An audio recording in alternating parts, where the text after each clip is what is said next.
高铁要通宜兰的计划，今仔日宽屏大会做最后的审查。台铁产业工会是反对计划，惊会直接影响到这台铁的生意。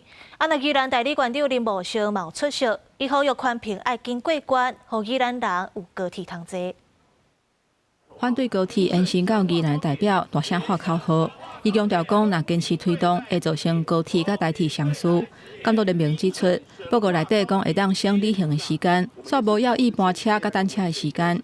实际看西部的高铁，显示高铁台中站搬新乌日站，甲高铁台南站搬沙仑站，同款拢要是爱单车。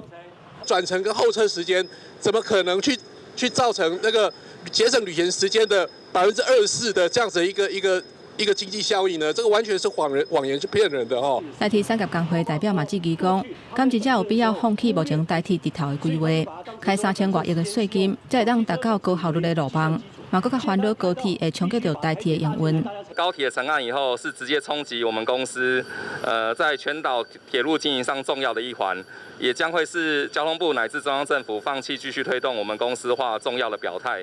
不过支持开发的宜兰县议员林丽表示，这是一定要做的100年重大工程，强调交通平等就代表机会平等。前副县长黄石超强调讲，宜兰需要高铁来改变现状。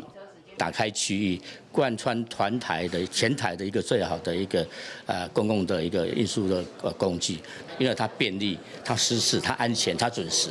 高铁延伸宜兰这案，在经过宽屏专案小组2届审查建议通过，20载起在宽屏大会做上尾的审查。宜兰县代理馆长林茂生嘛专工出席，呼吁都要通过。距离通过环评只差临门的一脚，更是最后一里路啊！宜兰县政府也与中央一起来努力，让高铁来尽速完工启用。